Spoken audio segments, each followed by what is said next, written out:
Lingkungan. Apa kalian tahu berapa luas negara Indonesia? Yap, menurut data Perpustakaan Nasional, luas negara Indonesia mencapai lebih dari 1.900.000 km persegi yang terbagi menjadi 2/3 wilayah lautan dan 1/3 wilayah daratan.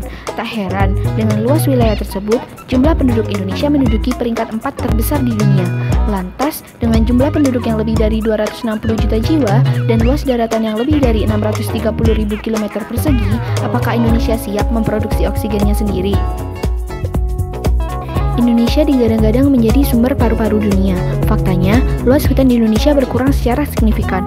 Menurut data Kementerian Lingkungan Hidup dan Kehutanan, pada tahun 2015, luas hutan di Indonesia mencapai 128 juta hektar, dan pada tahun 2017 menjadi 125 juta hektar. Hal ini membuktikan bahwa angka deforestasi di Indonesia masih cukup tinggi. Jadi, langkah seperti apa yang tepat dilakukan untuk memenuhi jumlah kebutuhan oksigen di Indonesia? Ya, Indonesia membutuhkan ruang terbuka hijau. Ruang terbuka hijau adalah area memanjang atau jalur dan atau mengelompok yang penggunaannya lebih bersifat terbuka, tempat tumbuh tanaman, baik yang tumbuh secara alamiah maupun yang sengaja ditanam.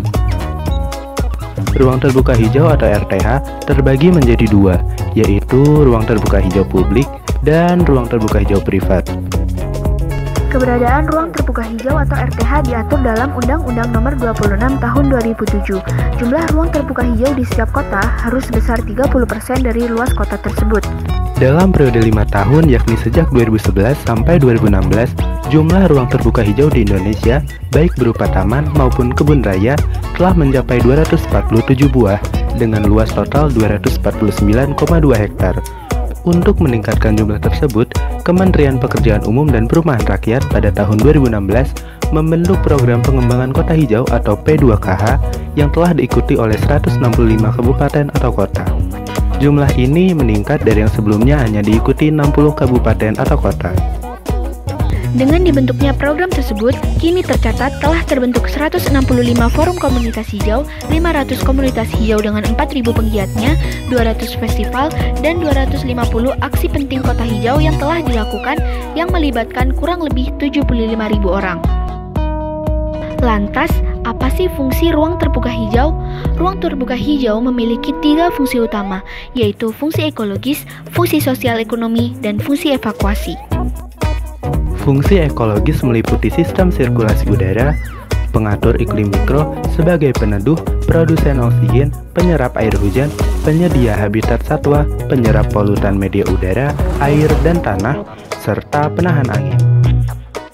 Fungsi sosial ekonomi meliputi tempat rekreasi, media komunikasi warga kota, sumber produk yang bisa dijual seperti tanaman bunga, buah, daun, dan sayur mayur, dan bisa menjadi bagian dari usaha pertanian, perkebunan, serta kehutanan. Fungsi evakuasi meliputi area mitigasi dan tempat evakuasi saat terjadi bencana. Sobat lingkungan, dari penjelasan tersebut kita dapat mengetahui bahwa ruang terbuka hijau memiliki andil yang besar dalam keberlangsungan hidup manusia. Peran ruang terbuka hijau dapat menunjang kebutuhan yang diperlukan oleh makhluk hidup. Selain itu, perannya juga dapat mencegah dampak-dampak negatif akibat perilaku manusia yang menyimpang. Ruang terbuka hijau menjadi salah satu sarana yang dimiliki masyarakat untuk memberikan hal positif terhadap bumi kita tercinta. Yuk, cintai bumi kita dengan selalu menanamkan perilaku hijau dalam setiap tindakan.